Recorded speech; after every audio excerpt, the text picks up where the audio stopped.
भगवान महावीर स्वामी ने स्पष्टतः कहा कि मंजिल पर पहुंचने वाली हर शख्सियत को मेरे एक एक शब्द को गहराई से अपने जीवन पे उतारना होगा।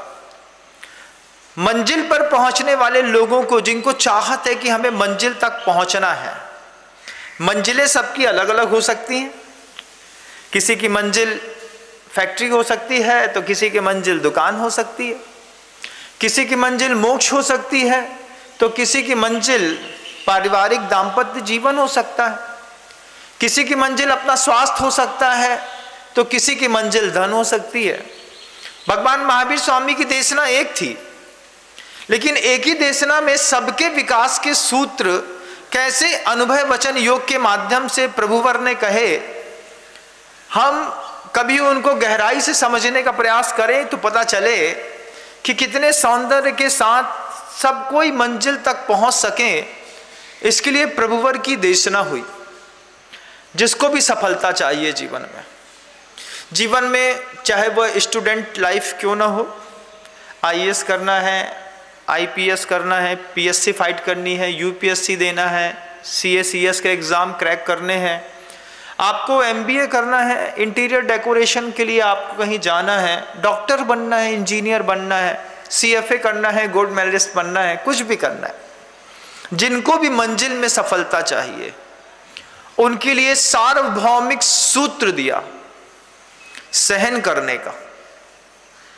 22 परिसरों की व्याख्याएं प्रभुवर भगवान महावीर स्वामी ने जब कही तो हर व्यक्ति के मन में एक बात बैठ गई कि ये सिर्फ साधुओं के जीवन का श्रृंगार है, लेकिन सहना और मजबूती से जीवन को श्रृंगार बना लेने में अंतर है। जब आप किसी भी परिसरों को बाहर ही बाहर सहते हैं तो अंदर ही अंदर कर्म बंद हो रहा होता है। लेकिन गुरुवर भगवान महावीर स्वामी ने ये बार बार कहा कि परिसरों को सहो मत, परिसरों को जीवन का एक श्रृंगार समझ करके जी लो। साधुओं के जीवन का संघर्ष एक गहना है। वो संघर्ष का गहना सिर्फ हमारे गले में पहना है ऐसा नहीं है। हमसे ज़्यादा बड़ा गहना तो आप अपने गलों में पहन करके घूमते हैं। साधु जीवन में खाक संघर्ष है। समय पर रोटी मिलती है, समय पर निद्रा मिलती है, समय पर सामायिक करने मिलता है, समय पर अच्छे लोग मिलते हैं, सब कुछ समय पर मिलता है। गृहस्थों के जीवन का संघर्ष देखिएगा। सुबह सोचते हैं कि चाय मिलेगी तो पता चलता है कि दूध नहीं है। 11 बजे भोजन की इच्छा करते हैं तो पता चला पत्नी को बनाना नहीं है। खुद आओ 11 बजे खुद बनाओ। हम आपसे वो बात कहना चाहते हैं कि साधु जीवन में कोई संघर्ष नहीं है। संघर्ष घर्षण जितना भी है सब गृहस्थी पे है। आप सोचिए कभी 9:30 बजे, 10 बजे, 10:30 बजे पति घर पहुंचता है ये सोच करके कि 1.5 घंटा दुकान में बैठ लिए भोजन करेंगे। घर जाने पर पता चलता है पत्नी को बनाना ही नहीं है भोजन। अब क्या करे? वो खुद ही आटा उसनता है, चावल दाल गरम करता है, दाल ढोकली बनाता है। दाल ढोकली सिर्फ इसलिए जीवन में संगारित हुई, नहीं तो बाटी अलग मिलती थी, दाल अलग मिलती थी। लेकिन वे जितने भी पुरुष थे जो धन कमाने के आदी थे, लेकिन भोजन बनाते नहीं बनता था, तो उन्होंने पानी में दाल भी डाल दी और उबला आटे को भी डाल दिया, सब एक साथ मिलकर उबाल दिया, तो नाम पड़ गया दाल ढोकली। ऐसे वो दाल ढोकली बनी बंधुआ। लेकिन लोग तो बाटी चूरमा खाने के आदी हैं, दाल ढोकली क्यों खाएंगे? लेकिन संघर्ष तो वहीं जीवन पे ज़्यादा। देशना की जरूरत दिगंबर साधु को जितनी कम है, उतनी ही सर्वाधिक गहराई से आगम को समझने की जरूरत गृहस्थों की है। क्योंकि मंजिल पर हम तो एक उस स्थान पर हैं कि हमको पता है कि हमें अपनी जिंदगी में गाड़ी कभी किसी से भिड़ानी नहीं है। लेकिन आपकी गाड़ी कब भिड़ जाए, किससे भिड़ जाए? कभी कुत्ते से, कभी सुअर से, कभी किसी जैन से, कभी किसी अजैन से। तुम्हारे दिमाग की गाड़ी किससे कब भिड़ जाए कोई पता नहीं। तो फिर उपदेश की जरूरत किसको ज्यादा पड़ती है? श्रावक को ज्यादा पड़ती है कि साधु को ज्यादा पड़ती है? आपको क्या लगता है? श्रावक को ज्यादा पड़ती है। अगर ये बात आपके अंतर्मन में गहराई तक बैठ जाए कि भगवान महावीर की देशना में 33-22 हजार मुनियों के लिए इतना कुछ नहीं बोला गया। बाकी अखिल विश्व की जनता जो वहां पर 12 सभा में समोषण में बैठी थी, उनको मंजिल मिल सके, एक शेर को मंजिल मिल सके, एक सियार को मंजिल मिल सके, एक आरिका को मंजिल मिल सके, एक समान गृहस्थ को मंजिल मिल सके, एक अव्रती को मंजिल मिल सके, एक बच्चे को मंजिल मिल सके। इसलिए भगवान महावीर की निर्मल देशना इस सृष्टि पर हुई। अंतिम देशना का वह वातावरण जब कभी भी आंख बंद करके कल्पना भी करता हूं, जब प्रभुवर महावीर स्वामी ने योग निरोध के पूर्व अपने समोषण को छोड़ने का सोचा होगा, उसके पूर्व देशना देकर के चले गए। वो देशना दुनिया की तमाम जनता, चाहे वो जैन हो या अजैन, इससे फर्क नहीं पड़ता, प्राणधारी है तो उसको देशना की जरूरत है। मनुष्य है तो उसको वह देशना की जरूरत है जिससे वो अपने सौंदर्य को विकसित कर सके। वो सौंदर्य को विकसित करने के लिए प्रभुवर महावीर भगवंत कहते हैं कि जिनको भी मंजिल पर पहुंचना है, उनको मेरे द्वारा कहे गए इन सूत्रों पर अपना जीवन जीना होगा। जिंदगी में परिचय तो सहन करने ही पड़ेंगे। किसी स्टूडेंट को हो, किसी व्यापारी को हो, किसी साधु को हो, किसी महिला को हो, किसी पुरुष को हो, झाड़ू लगाने वाले व्यक्ति को हो, चाहे पढ़ करके कलेक्टर बने हुए व्यक्ति को हो, वो परिचय सबके जीवन में आते हैं। लेकिन आप उसको मजबूरी में सहन करते हैं और हम मजबूती से उसको स्वीकार कर लेते हैं। मजबूती से स्वीकार करने वाले को पता है जीवन का ये संघर्ष मेरा गहना है, इसको तो मैं अपने हाथ से कभी हटाऊंगा नहीं। लेकिन आप जब उसी संघर्षों को, परिसहों को मजबूरी में सहन करते हैं, तो बाहर सहन भी करते हैं और अंदर कर्म का बंध भी उतना ही तीव्रतम स्तर का करते हैं। ये जिंदगी में नरकी हो जाती है और इसके बाद तो नरक मिलना ही है, क्योंकि अंदर तो कर्म बंध चल ही रहा है। तो मुनि महाराज जी, आप खुद बताएं कि क्या करें। दुनिया में जिन भी लोगों को अपनी मंजिल तक पहुंचना है, अपनी मंजिल आप डिसाइड करिए। आपकी कुछ भी मंजिल होगी, मुझे इससे फर्क नहीं पड़ता। जिस व्यक्ति ने क्या एम बनाया है, उस अपने गोल को आपने क्या सेट किया है, किस गोल तक आपको पहुंचना है, उस गोल तक पहुंचने के लिए भगवान महावीर की देशना के 9वें अध्याय के 9वें सूत्र को अपने जीवन की लाइफ लाइन समझिएगा। घर से बाहर कदम निकालिए तो दिमाग में रख के चलिएगा, क्षुत पिपासा शीतोष्ण दंश मशक नाग्ना रतिस्ति चर्या निषद्या क्रोश बध याचना लाभ रोग तृण स्पर्श मल सत्कार प्रज्ञा ज्ञाना दर्शनानी, ये जो सूत्र है, ये सूत्र आपको पल पल जीना पड़ेगा। दुकान में बैठे हैं, हाँ महाराज, अब दुकान में बैठे बैठे क्षुधा लग रही है, भूख लग रही है, क्षुत पिपासा। साधु यहाँ पे मंच में बैठ के सह रहा है, लेकिन वो जानता है मेरे जीवन का श्रृंगार है, मुझे जो मिलेगा सब में खुश हूँ। लेकिन वहीं पर जब आप बैठे हैं और आपको आपके मन का नहीं मिलता, दिन में 4 घंटे दुकान चलाने के बाद, अच्छी भीड़ में अच्छे पैसे डील करने के बाद, घर में जाने पर जब ठंडी दाल मिलती है और ठंडी रोटी मिलती है, दिमाग का पारा कहाँ पहुँच जाता है आप लोग खुद देखिएगा।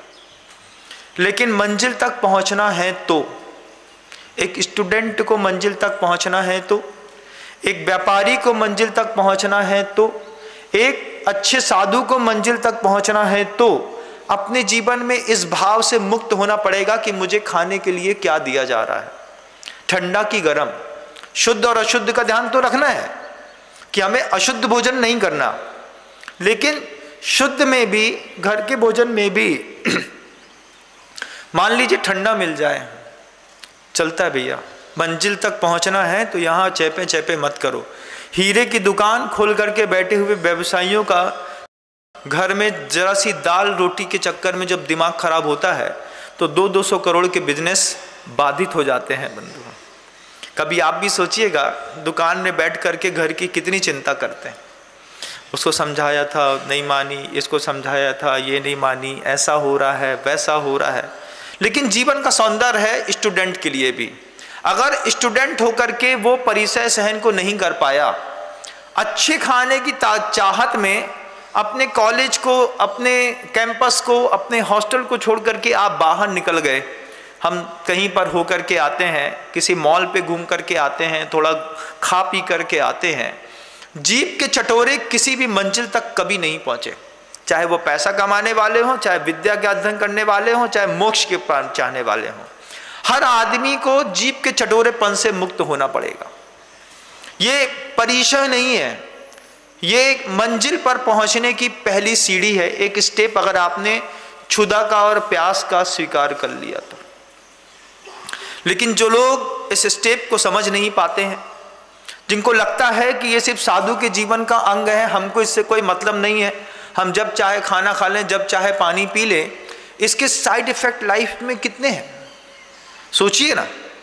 कभी एकाध साधु को कोई रोग कभी कभार दिखाई दे जाए, वो भी आप लोगों की गलती से, लेकिन आपके घर के अंदर तो हर तीसरा व्यक्ति spondylolysis, cervical cancer, hypertension, diabetic, heart patient, न्यूरोसेंस में कहीं पर कोई क्लॉटिंग हो गई है, हर घर की कहानी बनती चली जा रही है धीरे धीरे।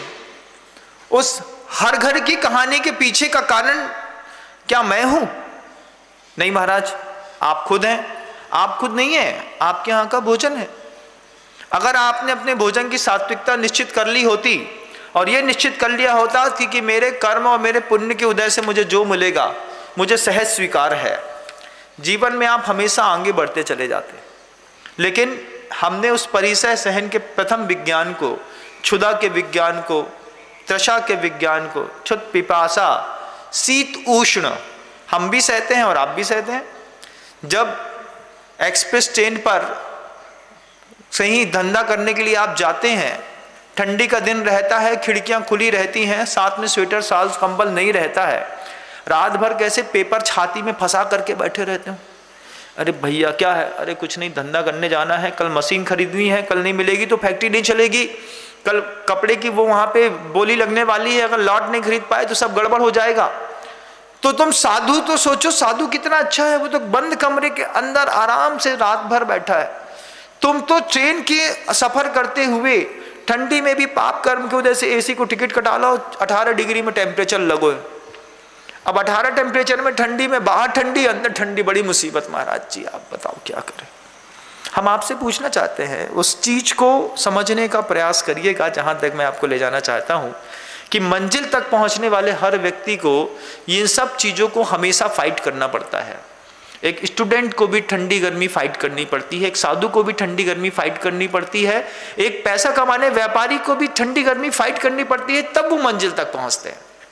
जब वो मंजिल तक पहुंचते हैं, जब उनके जीवन का ये श्रृंगार रहता है कि खाने पीने से कोई खास फर्क नहीं पड़ता है, ठंडे गर्म से कोई खास फर्क नहीं पड़ता, लेकिन जिनको कोल्ड ड्रिंक्स चाहिए है, बियर बार जाना है, कहीं कुछ करना है, हैवी ड्रिंक लेने हैं, हैवी एनर्जी ड्रिंक्स लेने हैं, आपके पास पैसा है लेकिन अकल नहीं दी भगवान ने। घर में पैसा तो खूब है, हम बार बार कहते हैं उस बात को कि वसीयत में बाप की गद्दी तो मिल सकती है लेकिन बुद्धि नहीं मिल सकती। और वैसे ही हुआ है कि भगवान महावीर की वसीयत में आप लोगों को उनकी गद्दी तो मिल गई लेकिन बुद्धि नहीं मिली। अगर बुद्धि भी मिल गई होती भगवान महावीर स्वामी की, देशना के अंतिम पड़ाव में वो जो शब्द कह करके चले गए कि ये उपदेश 12 सभाओं में से मुनियों के लिए कम, श्रावकों के लिए ज्यादा, ये बात अगर हमने अंतर मन में गहरी बैठा ली होती तो हम बहुत डेवलप हो गए होते। लेकिन सबसे पहली बात तो है डेवलप होना। डेवलप होने के लिए क्या क्या रिक्वायरमेंट्स है, फिर डेवलप होने के बाद डेवलपमेंट लाइफ टाइम तक बचा रहे उसके लिए रिक्वायरमेंट्स कुछ अलग हैं। अभी तो ये सिर्फ डेवलपमेंट होने की रिक्वायरमेंट्स हैं कि हमको अपनी लाइफ को ग्रोथ करना है, बढ़ाना है, किराने का बिजनेस बढ़ाना हो, चाहे कपड़े का, मशीनी पार्ट्स का बढ़ाना हो, चाहे डायमंड की ज्वेलरी का, आपको अपनी लाइफ में पर्सनल ये चीज तो सहना पड़ेगी। सिर्फ साधु सहता है ऐसा नहीं। जिस दिन आप इस चीज में चिक चिक पिच पिच करना बंद कर देंगे और इन सब चीज़ों को अपने दिमाग में लोड लेना बंद कर देंगे, भैया घर के अंदर मूंग की दाल खा के आए, यहाँ पर आकर के सामने वाले को जूस प्रोवाइड कराया, आप जूस लेंगे? हाँ जूस ले लीजिए। क्यों? घर के अंदर हमारी किस्मत में मूंग की दाल है, हमारे कस्टमर की किस्मत में दिया गया जूस है, तुम जूस पियो हम मूंग की दाल खाएं, दोनों खुश रहेंगे, दोनों खुश रहेंगे। हमारे यहाँ भी ऐसे ही होता है। अब उसका उदाहरण मैं बाद में बताऊंगा आपको, है ना। तो फिर आप देखिए कि क्षुत पिपासा शीत उष्ण दंश मशक भी एक परिसर है गृहस्थ जीवन का। जब मच्छर काटता है तब किसी आदमी के दिमाग में ये बात चली गई होती तो वो जीवन के अपने सौंदर्य को विकसित कर गया होता कि छोटा सा मच्छर जैसा मुझे काट करके परेशान कर रहा है, ऐसा मुझे छोटी छोटी सी बातों में काट करके किसी और को परेशान नहीं करना है। अगर आपने ये बात सीख ली होती उस छोटे से मच्छर से तो आपकी मंजिल थोड़ी और आसान हो गई होती। अभी मंजिल तक पहुंचने के सूत्र बताए जा रहे हैं, मंजिल पर बने रहने के सूत्र अलग हैं। ये मंजिल तक पहुंचने के सूत्र हैं कि जैसे छोटा सा मच्छर जब हमारे देह में काटता है, इतना सा है, हल्का सा, फूंक दें तो उड़ जाए, और अगर गलती से एक छोटी सी उंगली भी ऐसी करें तो वहीं पे उसका प्राणांत हो जाए। लेकिन वो अंदर जब डंक मारता है तो पीड़े में पूरा शरीर झंझना जाता है। हम अपने जीवन में, हम अपनी स्टूडेंट लाइफ में, अपनी साधु की लाइफ में, हम अपने व्यावसायिक जीवन की लाइफ में, हम अपनी गृहस्थी की जिंदगी में, घर के अंदर भी ये सूत्र इंप्लीमेंट करने वाले हैं कि हम घर के अंदर किसी को मच्छर के जैसा रोज डंक नहीं मारेंगे। रोज छोटा सा डंक आप मारते हैं, घर में किसी ना किसी फैमिली मेंबर्स को, कोई ना कोई फैमिली मेंबर्स रोज डंक मारता है। मुसीबत तो वहां होती है जब किसी एक फैमिली मेंबर्स को घर के सारे फैमिली मेंबर्स डंक मारते हैं। कभी देखिएगा, होता है कि नहीं होता है महाराज जी। मान लीजिए एक बहू है जो थोड़ा सा कम मध्यम परिवार से आ गई है, या फिर दिखने में अच्छी सौंदर्यवान नहीं है, या फिर खाना अच्छे से नहीं बना पाती है, नहीं आता है उसको, उनके माता पिता ने उस तरीके से ट्रीट नहीं किया जैसे आज आप अपने बच्चे के लिटरेट बच्चों को ट्रीट नहीं करते हैं। हमारा बच्चा मस्कारा कितने का आता है ये तो पता चल जाएगा, लेकिन हमारी बच्ची को ये नहीं पता है कि एक 5 किलो शक्कर को घोल करके चाशनी बनाने में, एक तार की चाशनी बनाने में कितना पानी डालना पड़ता है, ये बच्ची को नहीं पता। बच्चे से पूछिएगा 5 किलो शक्कर में कितना पानी डालें कि 5 किलो की शक्कर घुल करके चाशनी बन जाएगी। वे पढ़ी लिखी औलादें बोलती हैं 5 किलो शक्कर में 5 किलो पानी मिलाओ। 5 किलो शक्कर में 5 किलो पानी मिलाओगे तो तुम्हारा पूरा घर जलाना पड़ेगा, उसके बाद भी शक्कर की चाशनी नहीं बनने वाली। अब किसी को विज्ञान पता हो इस बात का कि शक्कर खुद पानी से बनी हुई है, उसमें सिर्फ 100 ग्राम पानी मात्र डालेंगे तो 5 किलो शक्कर पूरी गल करके बाहर हो जाएगी, लेकिन समझ में आती हो बात तब तो। ठीक ऐसी ही भगवान महावीर की देशना भी समझ में आती हो तब तो। समझ में क्या आती है, ये धर्म कर्म तो भैया महाराज जी लोगों को काम आए। अच्छा, ये धर्म कर्म हमारा काम है, हमारा काम तो बहुत कंफर्टेबल और लग्जरियस लाइफ है। हमारे दिमाग में कोई टंटा नहीं, किसी का लेना नहीं, किसी का देना नहीं, अपनी मर्जी का थोड़ा बहुत जो मिलता है लिए दिए, खाए पिए, सेल्फ डिपेंडेंसी है, ज़्यादा कोई लोचा है ही नहीं जिंदगी का। शाम को पानी पीना है, जूस पीना है, कोल्ड ड्रिंक पीना है, कॉफ़ी पीना है। तुम्हारी ज़िंदगी में कितने कितने विकल्प हैं, हमारी ज़िंदगी में क्या है? एक बार दे दिया गर्म पानी के साथ जो कुछ थोड़ा बहुत मिला, अरे इतनी भूख रहती है पता तक नहीं चलता कि रोटी में स्वाद नमक डाला कि नहीं डाला। तुमने चुपचाप दे दिया, हमने चुपचाप ले लिया, खाए पिए खिसके। जैनी भाई किसके? खाए पिए खिसके। ये जिंदगी कितनी अच्छी है, ये जिंदगी आप सोच लें। भैया घर जा रहे हैं, घर में क्या है, पत्नी मत समझो, समझो कि भैया किसी पड़ोसी घर में जा रहे हैं। अब क्या, जैनी भाई किसके? खाए पिए खिसके, जो दिया खाया पिया खिसका।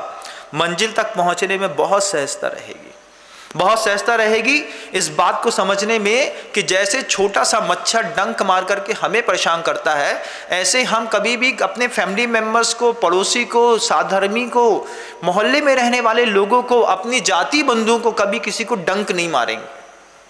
लेकिन हम डंक मारने की आदत से इतने ज़्यादा भावित हो गए हैं कि अगर हमें डंक मारने का मौका ना मिले तो फिर हमारा भोजन पचना बड़ा मुश्किल होता है।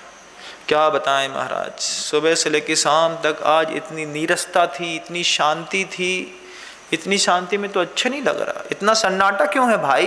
कुछ हल्ला करो, हल्ला ना हो तो बड़ी मुसीबत है। अगर 1 घंटा दुकान में, घर में, छोड़ो मंदिर में भी 1 घंटा शांति मिल जाए आप लोगों को, तो वहां भी आप लोगों को मन नहीं लगता है। बोले थोड़ी चहल पहल रहती है तो ठीक रहता है। ये चहल पहल के चक्कर में हर आदमी अपनी मंजिल को पाने से चूक गया। जितने भी सफल लोग थे उन्होंने कभी भी अपने जीवन में कभी भी मुंह का डंक नहीं मारा। अभी भी जो थोड़ा बहुत मुंह से डंक मारने की कोशिश करते हैं, हम मारते हैं, वो एक्चुअल में पीड़ित हैं बेचारे। उनको डंक मारने पर ऐसा लगता है कि अब सेटिस्फैक्शन मिला, जैसे मच्छर काटने के बाद खुजाने में सेटिस्फैक्शन मिलता है, ऐसे ही मिलता है कि नहीं? मिलता है भैया, हमें भी मिलता है। हम मारते नहीं है उसको, लेकिन खुजाने में तो सेटिस्फैक्शन मिलता है। ऐसे थोड़ा बहुत आपको भी खुजाने में सेटिस्फैक्शन मिलता है। जबकि परिचय जय का सूत्र कह रहा है, महावीर भगवान की देशना साधु के लिए कम थी, आप लोगों के लिए ज़्यादा थी। जब समझ जाएं मंजिल तक पहुंचना है तो शब्दों का डंक मैं अपने परिवार के लोगों को नहीं मारूंगा। हमारी माँ से, हमारी बहन से, हमारी बच्ची से, हमारी चाची से, हमारी दादी से, बड़े पापा से, ताऊ से, चाचा से नहीं बनता है। एक बार बात समझ में आ गई। अब रोज रोज वही बात कैसी रोज वहीं पे फंसती है, टें करती है। ये डंक की पीड़ा बहुत होती है। साधु होते हैं तो सह जाते हैं, और जो साधु नहीं होते हैं तो फिर तुम्हारे डंक का क्या जवाब देते हैं?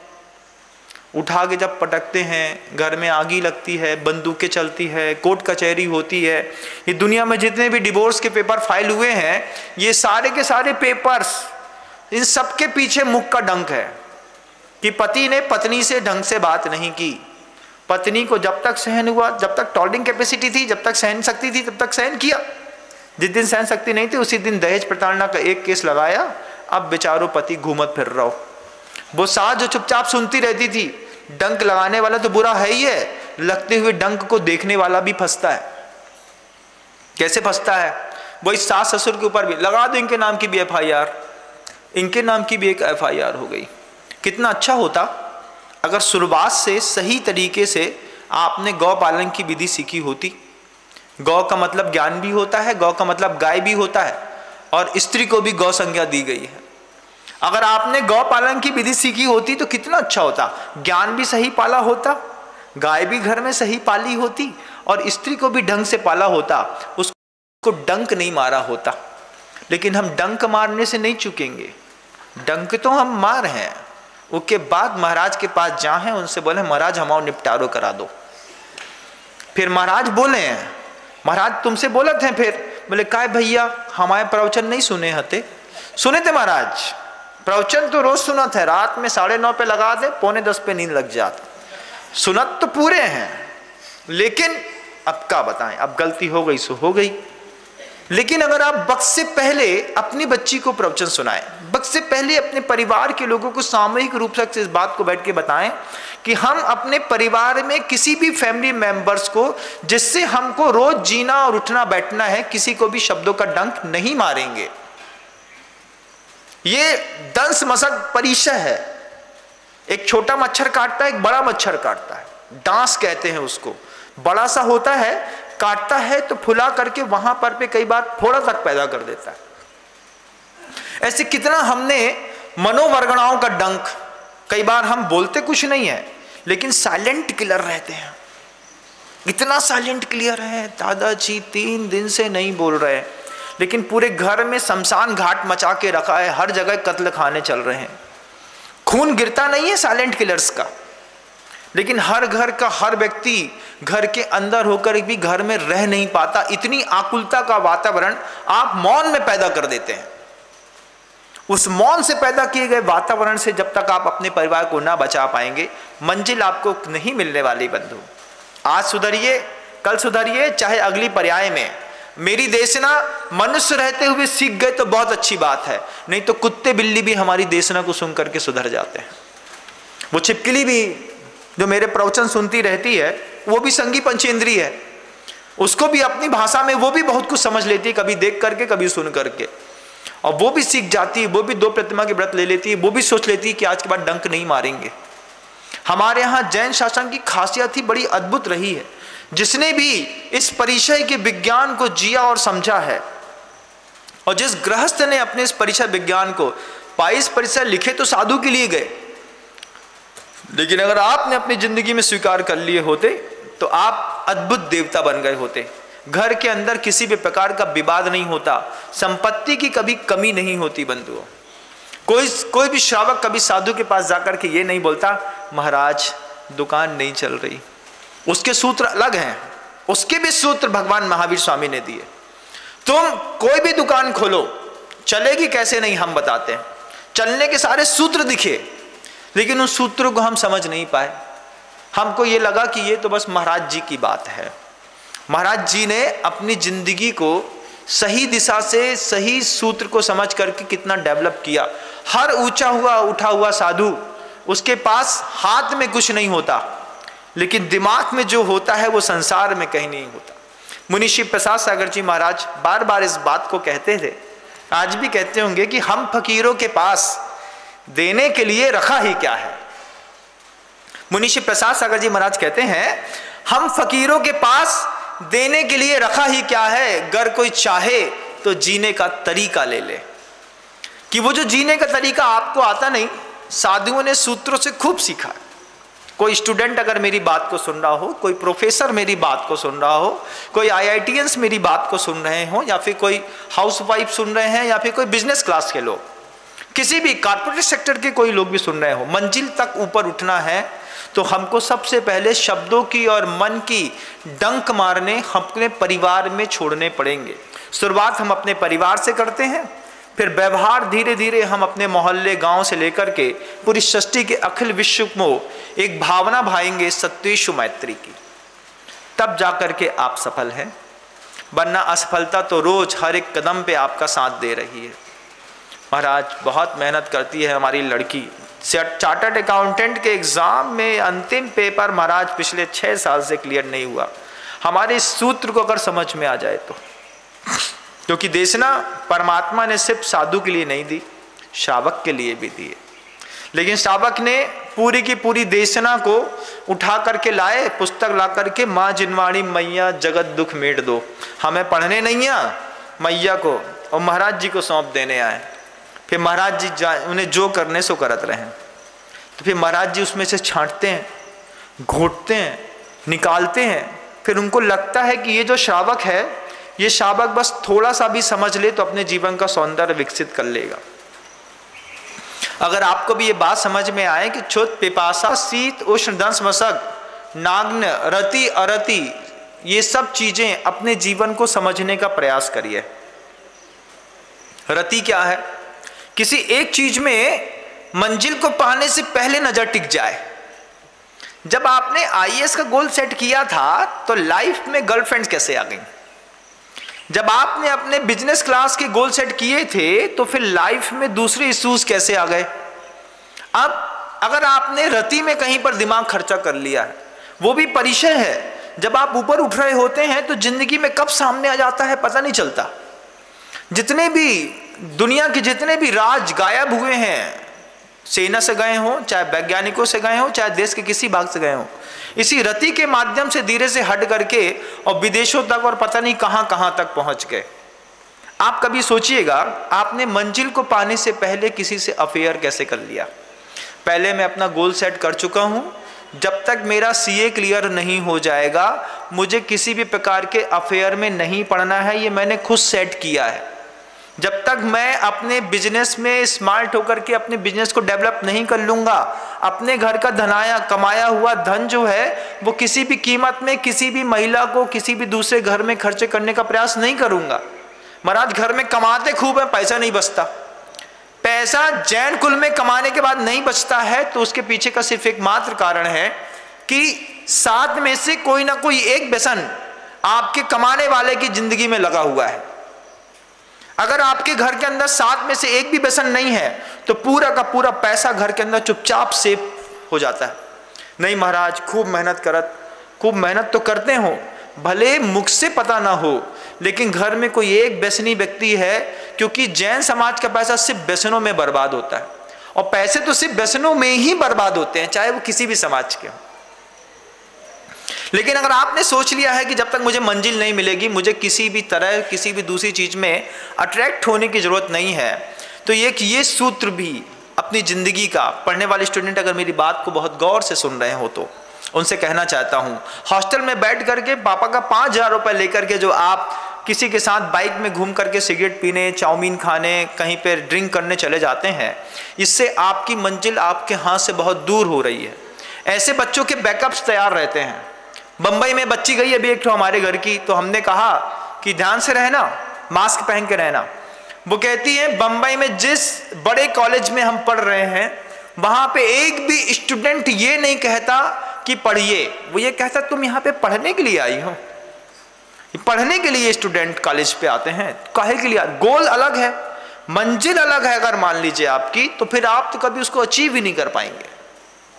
लेकिन भगवान महावीर स्वामी जाने से पहले बोल गए कि आप 9वें अध्याय का 9वां सूत्र, तत्वार सूत्र का 9वें अध्याय का 9वां सूत्र, क्षुत पिपासा शीतोष दंस मशक नाग्ना रति स्त्री चर्या निषद्या क्रोश याचना वध लाभ रोग तण स्पर्श मल सत्कार पुरस्कार प्रज्ञा ज्ञाना दर्शनानी, ये जो सूत्र है, इस सूत्र को तत्वार सूत्र खोल करके बहुत अच्छे से पढ़ने का प्रयास करिएगा और एक एक शब्द को ये सोचिएगा कि भगवान महावीर ने हमारे घर के विकास का सूत्र लिखा है। हम किसी को डंक नहीं मारेंगे, न तन से, न मन से, न धन से, न वचन से। हम कभी कभार वचन का डंक नहीं मारते हैं तो धन का डंक मार देते हैं। ऐसा काम करते हैं कि सामने वाले को घाटा लगना पक्का ही हो जाता है। हर क्रिया की प्रतिक्रिया तो होती है, आज नहीं तो कल होगी, और इस रूप में उदय में नहीं आएगी तो किसी और रूप में उदय में आएगी। लेकिन आपको आपके किए हुए कर्म का थोड़ा बहुत या बहुत ज्यादा फल तो भोगना पड़ेगा। कोई कम भी कर सकते हैं, क्योंकि कर्म की महिमा अपरंपार नहीं है, महिमा तो धर्म की अपरंपार है। लोग समझते हैं कर्म की महिमा अपरंपार है, तो बिल्कुल गलत बात। महिमा सिर्फ धर्म की अपरंपार। लेकिन हम अपने जीवन में इंप्लीमेंट करें तो, स्टूडेंट इंप्लीमेंट करें और बिजनेसमैन इंप्लीमेंट करें तो, आप किसी भी व्यस्ततम, जिनके घरों में बहुत ज़्यादा पैसे की आवक जावक रहती है, व्यसनों की भी बहुत ज़्यादा भरमार रहती है, वे बच्चे MCX में चांदी गोल्ड की ट्रेडिंग, बच्चे अगर मान लीजिए अफेयर में नहीं है, बड़े अफेयर में नहीं है, कुछ और फालतू काम नहीं कर रहे हैं, तो वह MCX खेलते हैं। 1 करोड़ 2 करोड़ 2.5 करोड़ 3 करोड़ 5 करोड़ रुपए गायब, और MCX में पता ही नहीं चलता है। कभी अपने दिमाग में इस बात को बहुत अच्छे से बैठा लीजिएगा कि इधर से आदमी कैश फेंकता है, वहां से कंप्यूटर उसके कैश को रिसीव करता है। उसको पता रहता है कि 4 बार इसको प्रॉफिट देना है और 5वीं बार में गले से बिल्कुल बराबर कर देना है इसको। आपने एक बार 5 लाख रुपए लगाया, 5 का 7 हो गया, इच्छा हो गई 70 करने की, 35 लगाए 105 हो गए, लेकिन जिस दिन 155 लगाए उस दिन 5 रुपए भी हाथ में नहीं आया। एक बार लॉस हो गया तो घर की पूरी धाराएं बिगड़ जाती हैं, सब का सब बर्बाद हो जाता है।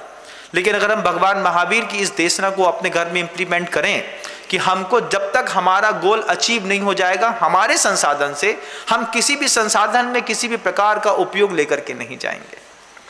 वो योग निरोध की धारणा भी उन गुरुओं की ऐसी ही होती है बंधुओं, तब जाकर के कैवल्य ज्ञान की प्राप्ति होती है। जब जाकर के एक अच्छा स्टूडेंट जो IAS officer first class first position पे आता है, उसकी ज़िंदगी का एकमात्र पैशन होता है पढ़ाई पढ़ाई और पढ़ाई। लेकिन हमारे यहाँ पैशन ना होकर के सिर्फ एक फैशन हो गया है कि पढ़ाई के लिए बाहर चलते हैं, 2-3 साल एंजॉय करेंगे, फिर बैकअप पे तो पापा का बिजनेस है ही, तो धीरे से सेटलमेंट तो हो ही जाना है, चिंता मत करो। और फिर बहुत सारे लोगों के दिमाग में रहता है पिता की 15 एकड़ जमीन है हाईवे पे, 5 करोड़ रुपए एकड़ की है, 1 एकड़ बेचेंगे जिंदगी फुल सेटल्ड है। ऐसी विचारधाराएं हैं तो मंजिल चूज ही क्यों करी है, गोल सेट ही क्यों किया है? अरे हमारी मां जिनवाड़ी ने तो ऐसे मर्द पैदा किए कि एक बार मां जिनवाड़ी उसके दिमाग में बैठ गई तो आदमी मर गया, लेकिन कभी उसने मांस का टुकड़ा मुंह में नहीं डाला। हमारी मां जिनवाणी की वो कृपा रही, भगवान महावीर की देशना की वो कृपा रही कि मर्दों की इतनी बड़ी फौज रही कि इंसान तो इंसान जानवर तक को मर्दांगनी सिखा गई मां जिनवाणी, कि मरते मरते सियार मर गया लेकिन सूर्यास्त के बाद उसने पानी नहीं पिया। लेकिन हमने हमारे सामने सुनने वाले कौन है वो तो भगवान जानेंगे। अपनी समीक्षा खुद करिएगा, मैं क्यों आपकी समीक्षा करूं? आपकी समीक्षा आपको करनी है। मैं तो बस इतना बता रहा हूं कि देशना जिसके दिमाग में बैठ गई वो दिल से भी, दिमाग से भी, शरीर से भी हमेशा मर्द बना, और जिसको देशना नहीं बैठी वो जरा जरा सी बात में अपने पूरे के पूरे नैतिक मूल्यों को खोता रहा। किसी ने शाम को 7 बजे भोजन प्रोवाइड कराया, हमने कर लिया। वो समझता रहा कि ये जैन समाज के लोग हैं, हमारे घर में रात में नहीं खाएंगे। हमने जाकर के खुद भंगियों के जैसे कह दिया, अरे हमारा तो चलता है। हमने कहा हमारा चलता है। भगवान महावीर ने कहा कि तुम्हारा नहीं चलेगा। जैनी के 3 लक्षण विश्वविख्यात हैं। पानी छान करके पीता है, रात्रि भोजन नहीं करता है, मंदिर रोज जाता है।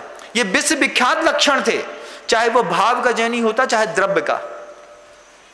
लेकिन हमने इतनी सी बात कह दी, हमारा तो चलता है। रात में रिसेप्शन 12 बजे करा लो, 2 बजे रात को किसी जैन को किसी होटल में देख लो, किसी बियर बार में देख लो, किसी रेस्तरां में देख लो, किसी रेस्टोरेंट में देख लो। ये अपमान था माँ जिनवाणी का, दोबारा नहीं मिलेगी। ना जिनवाणी मिलेगी ना जिनकुल मिलेगा। दुनिया में मनुष्य पर्याय तो मिल जाएगी बंधुओं, जिनकुल और जिनवाणी दोबारा नहीं मिलेगी। और तुम सीखोगे, आज नहीं सीखोगे तो कुत्ते की पर्याय में सीखोगे। कुत्ते की पर्याय में नहीं सीखोगे, जैसे महर्षि का जीव सिंह की पर्याय में सम्यक दर्शन को प्राप्त करके फिर अपने पुरुषार्थ की अनंत यात्रा पे निकल गया, ऐसे तुम भी सीखोगे। लेकिन अच्छी बात तो यह है कि इसी पर्याय में बात समझ जाओ, और नहीं तो कुत्ते बिल्लियों को भी माँ जिनवाणी बहुत भाती है बंधु। वो भी अपना सुधार करते हैं। स्वर्गों की असंख्यात सीटें सिर्फ तिरंजों से भरी जाती हैं, मनुष्य तो बहुत कम भरता है। लेकिन अगर हमको अपनी मंजिल पर पहुंचना हो तो 9वें अध्याय के 9वें सूत्र को अपने जीवन का अंग बनाइएगा।